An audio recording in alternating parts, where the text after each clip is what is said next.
உதாரணமாக பார்த்தீங்கன்னா இன்றைக்கி பிறப்புக்கும் எல்லா உயிருக்கும் அப்படின்னு பாதியோட நிறுத்திடுவாங்க. சிறப்புவா செய்தொழில் வேற்றுமையானுங்கிறத வந்து சொல்ல மாட்டாங்க. அப்போது அந்த குறளையே எடுத்துக்கொண்டு எது சமத்துவம்னு அந்த குறள் சொல்லுதோ அந்த குறளையே எடுத்துக்கொண்டு இது வர்ணத்தை பற்றி சொல்லுது அப்படின்னு சொல்லி ஈவேரா சொல்கிறார்.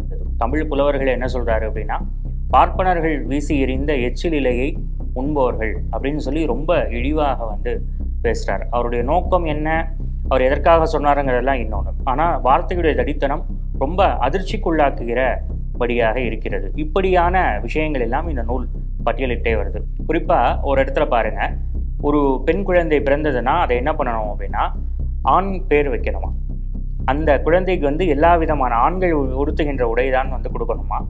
அது ஆணா பெண்ணா அப்படின்னு தெரியாத அளவுக்கு அந்த குழந்தையை வளர்க்கணும் அப்படின்னு வந்து சொல்றாரு.